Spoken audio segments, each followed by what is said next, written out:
Hello दोस्तों, स्वागत है आपका स्टडी फॉर सिविल सर्विस के यूट्यूब प्लेटफॉर्म पर फिर से द ब्यूरोक्रेसी वाले चैनल में। होपफुली आप सभी लोगों की पढ़ाई लिखाई ठीक चल रही होगी। खूब आप लोग आंसर राइटिंग की प्रैक्टिस कर रहे होंगे और अपने आंसर्स को हमारी टीम से चेक भी करा रहे होंगे। यही एक तरीका है इस एग्ज़ाम को पास करने का।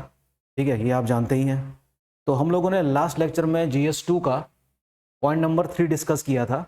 थोड़ा सा कॉम्प्लेक्स टॉपिक था वो। चौथा टॉपिक थोड़ा सा आसान मालूम पड़ रहा है। देखिए क्या है, comparison between Indian constitution and that of other countries, अर्थात भारत का संविधान और जो बाकी जो देश हैं दुनिया के, जो इम्पोर्टेंट कंट्रीज़ हैं, उनके संविधान में अगर हम कंपेयर करें, उनकी तुलना करें, तो उसके संबंध में ये टॉपिक होगा। ठीक है, छोटा सा टॉपिक है, लेकिन कंपेयर करने के लिए कम से कम हमें इतना तो पता होना ही चाहिए कि जो इंडिया के कॉन्स्टिट्यूशन के जो फीचर्स हैं वो क्या हैं, और जो दूसरे देशों के जो इम्पोर्टेंट कंट्रीज़ हैं जैसे कि अमेरिका है, फ्रांस है, इंग्लैंड है ना, उसके कॉन्स्टिट्यूशन में ऐसी क्या बात लिखी है।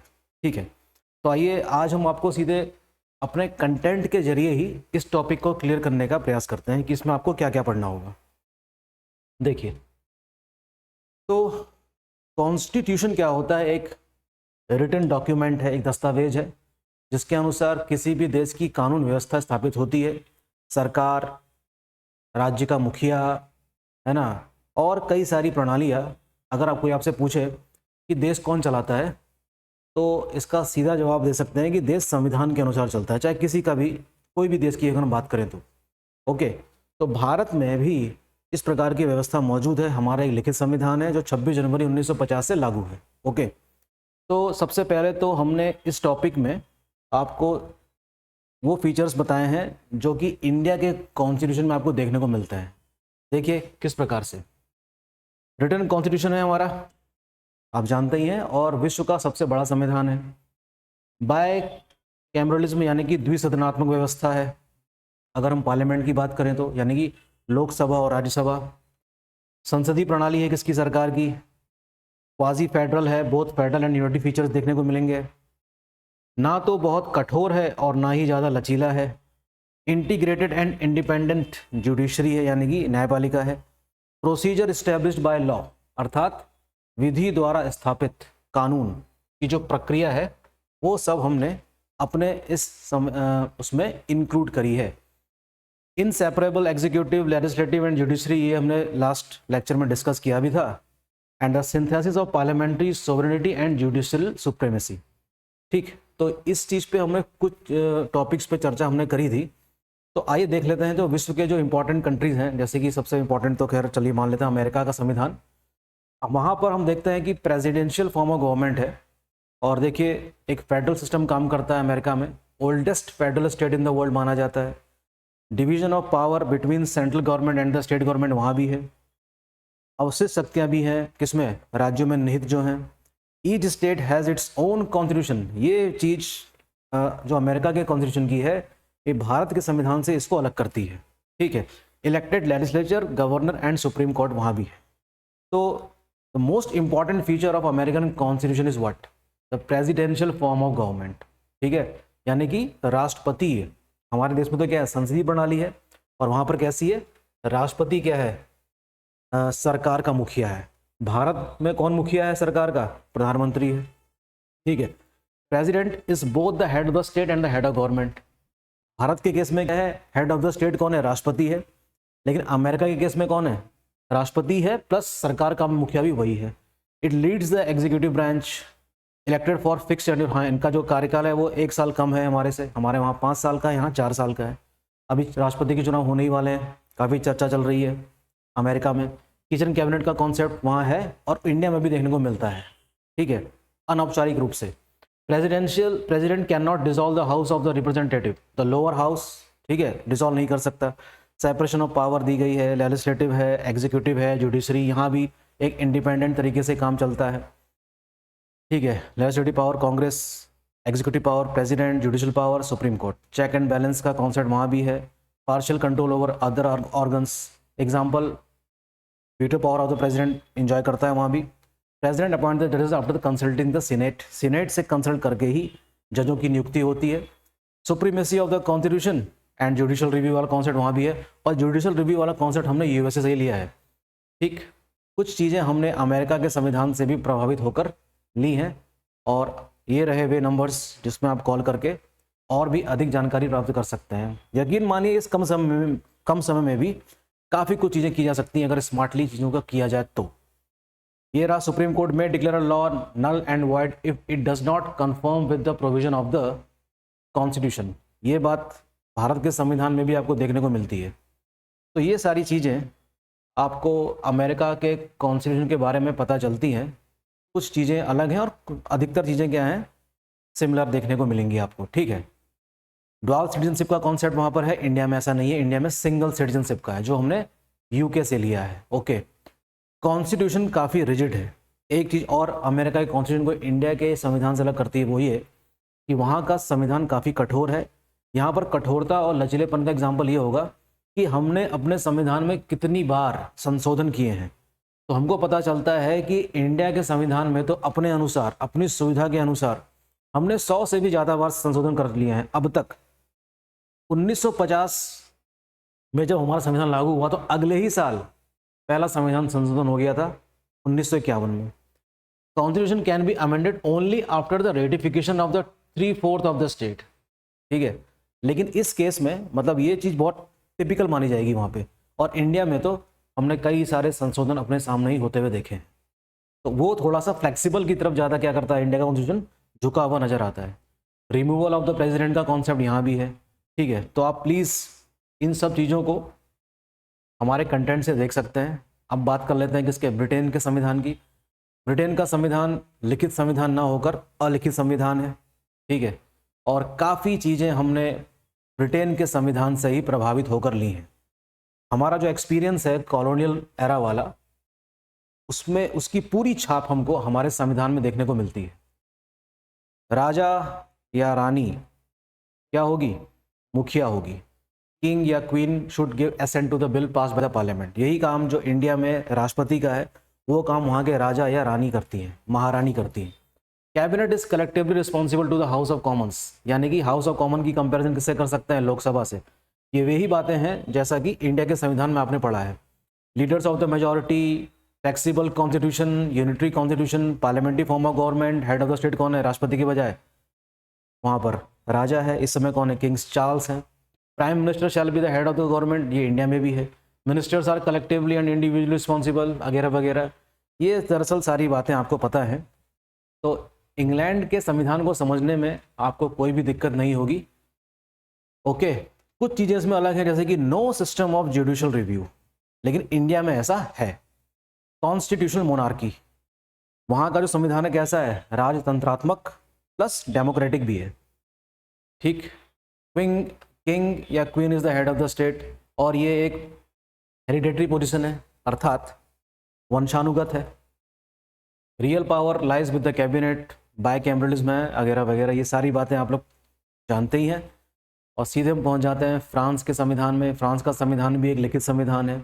वहाँ के आर्टिकल 2 में क्या लिखा हुआ, ये बात भी हमने आपको कंटेंट में दे रखी है। France is a republic, individual, secular, democratic and social. संविधान वहाँ का रिजिड है, इंडिया की तरह नहीं है flexible. 60% of the majority of the votes of both the house, national referendum, republic form of government is not subject to amendment.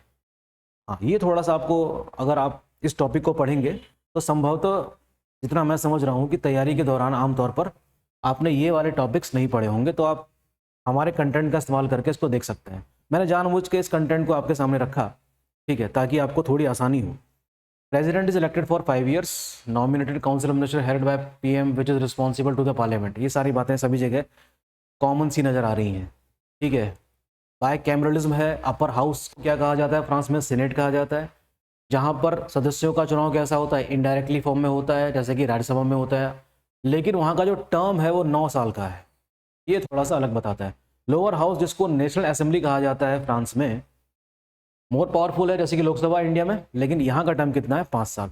तो ये थोड़ा सा आपको एक अलग से चीज़ दिखाई दी है कि अपर हाउस का जो टेन्योर है मेंबर्स का वो 9 साल का है। इंडिया में कितना है, 6 साल का है, 3 साल ज़्यादा।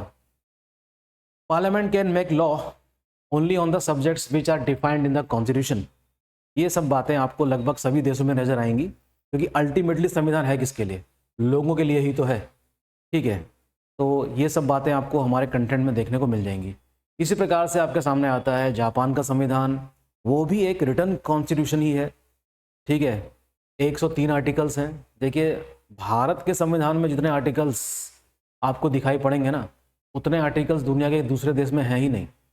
ये देख लीजिए, रिजिड कॉन्स्टिट्यूशन है जापान का भी। अमेंडमेंट प्रोसीजर जो है shall be initiated by the diet, तो वहाँ की जो पार्लियामेंट है उसको क्या कहा गया? Diet. Passed by 2/3 majority. Okay. Step 2, national referendum यानी कि जनमत संग्रह कह सकते हैं, राष्ट्रीय स्तर पे। Approved by the majority of the people, ये भी इंपॉर्टेंट बात है। प्रोमोगुलेटेड बाय द एम्परर, वहाँ भी क्या है? राजशाही जारी है, आप कह सकते हैं। वहाँ के राजाओं को मिकैडो कहा जाता है, Mikado. Unitary constitution, parliamentary form of government, emperor, nominal executive and head of the state. Cabinet में प्रधानमंत्री के साथ 20 मंत्री होते हैं। पीएम जो होगा वो मुखिया होगा सरकार का। मेजॉरिटी पार्टी रूल करेगी, जाहिर सी बात है। Prime minister appoint minister of states, majority of ministers are chosen from the National Diet. ये सारी चीज़ें आपको जापान के संविधान में देखने को मिलेगी। देखिए, मैं आपके सामने से हटा हुआ हूँ, आप चाहें तो इस चीज़ को देख सकते हैं। सुप्रीमेसी ऑफ कॉन्स्टिट्यूशन और जुडिशल रिव्यू का कॉन्सेप्ट आपको जापान के संविधान में भी नजर आ रहा है। All laws, ordinances, official acts must confirm the provision of the constitution. ठीक है, फंडामेंटल राइट्स वहाँ भी हैं।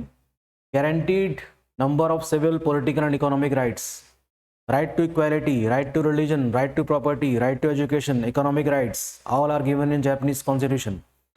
Renunciation of war, does not maintain land, sea or air force. I don't know what is this.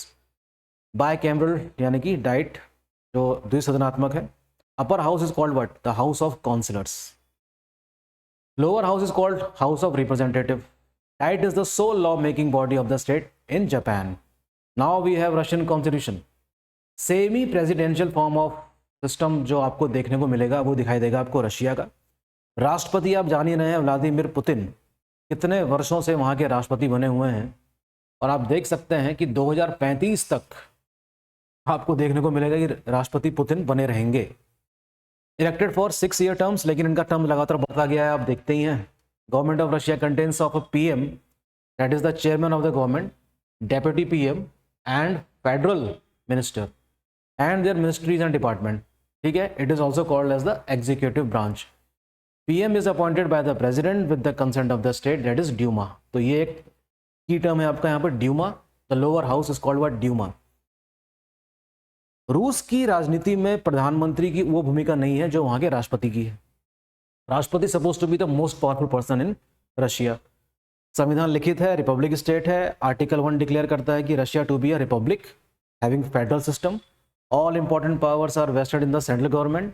83 federal subjects हैं। Provincial government also has some powers with respect to municipal properties etcetera. Local self government का concept भी देखने को मिलता है। Bicameralism है। अपर house is called what? Federation council, 2 members from each federal subject etcetera. Lower house is called what? State Duma. The lower house is more powerful and all the bills that are proposed by the upper houses is considered by Duma. ठीक है, शक्तियों का बंटवारा। Constitution clearly mentioned that the bodies of legislative, executive and judicial powers shall be independent। ये तो खैर आपको India में भी दिखता है। Independent and powerful judiciary, constitutional court, it is a guardian, protector and final interpreter of the constitution and also the rights and liberties of the people। ठीक है, तो ये सारी बातें आपने देखी किसमें? रशिया में। इसी प्रकार से जर्मनी के बारे में भी आप देख सकते हैं। फेडरल सिस्टम है, 16 राज्य हैं, केंद्र और राज्य के मध्य क्या है? शक्तियों का बंटवारा हुआ है। Residuary power within the states दी गई है। द्विसदनात्मक व्यवस्था है जर्मनी में भी। अपर हाउस को बंडेसरेट कहते हैं। क्या कहते हैं? Bundesrat. Okay, that is very important. Lower house also called was, sorry, lower house को क्या कहते हैं? Bundestag, stag and rat. तो ये 4 ईयर का होता है। कॉन्स्टिट्यूशन जर्मनी का भी काफ़ी क्या है? रिजिड है। Absolute majority that is of 2/3 plus simple majority that is of 2/3 is required. वहाँ भी पार्लियामेंट्री फॉर्म ऑफ गवर्नमेंट है। Chancellor is the head of the government. वहाँ पर प्रधानमंत्री या राष्ट्रपति नहीं कहते, वहाँ पर सरकार के मुखिया को चांसलर कहा जाता है, ठीक है, very important. Separation of power, executive branch consist of both president. ये सारी बातें मैं क्या कहूँ आपसे, आप ये एक तरीके से वन लाइनर है, खाली ये परिचय मात्र है कि बाकी देशों का संविधान कैसा है और तभी हम इसकी कुछ तुलना कर सकते हैं। देखिए, इंडियन कॉन्स्टिट्यूशन और अमेरिकन कॉन्स्टिट्यूशन की तुलना करी गई है यहाँ पर इस टेबल के जरिए। Written constitution neither rigid nor flexible, लेकिन यहाँ पर क्या है, अमेरिका के केस में क्या है, रिजिड है। क्वासी फेडरल बोथ, ठीक है, and unitary features. Federal presidential form of government, यहाँ पर पार्लियामेंट्री फॉर्म ऑफ गवर्नमेंट है, अर्थात मुखिया कौन होगा, प्रधानमंत्री होगा, ठीक है। सुप्रीमेसी ऑफ कॉन्स्टिट्यूशन वहाँ भी है, यहाँ भी है। रिपब्लिक है। आपको याद होगा जब अपने दूसरे कार्यकाल में अमेरिका के तत्कालीन राष्ट्रपति बैराक ओबामा जब भारत आए थे तो उन्होंने बड़ी अच्छी बात कही थी। उन्होंने कहा था कि meeting of a largest democracy with the oldest democracy. तो उन्होंने ओल्डेस्ट डेमोक्रेसी शब्द किसके लिए इस्तेमाल किया था, अमेरिका के लिए। लार्जेस्ट डेमोक्रेसी किसके लिए इस्तेमाल किया था, इंडिया के लिए। बड़ी अच्छी बात कही थी। तो आप देख सकते हैं इन सब चीज़ों को जानने से क्या होगा, आपको अंतर्राष्ट्रीय संबंध समझने में भी आसानी होगी।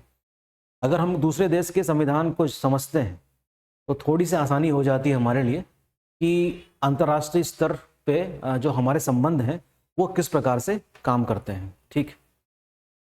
सिंगल सिटीजनशिप का कॉन्सेप्ट वहाँ है, लेकिन यहाँ पर क्या है, अमेरिका में डुअल सिटीजनशिप का है। फंडामेंटल राइट और फंडामेंटल राइट दोनों जगह हैं। Procedure established by law, due process of law, इसको समझते ही होंगे आप लोग। फिर इसी प्रकार से इंडिया और ब्रिटिश कॉन्स्टिट्यूशन की भी तुलना करी गई है, काफ़ी हद तक आप जानते ही हैं। ये रहा संविधान भारत और फ्रांस का, ठीक है। तो आप चाहें तो हमारा कंटेंट आप परचेज कर सकते हैं, जिससे काफ़ी आसानी हो जाएगी आपको सभी पॉइंट्स को समझने में, ठीक है। तो ये रहा एक छोटा सा टॉपिक नंबर 4 GS2 का। और आप लोग अपनी आंसर राइटिंग जारी रखिए और किसी प्रकार से इस एग्ज़ाम को पास कीजिए। ओके, मिलते हैं नेक्स्ट लेक्चर में। Thank you.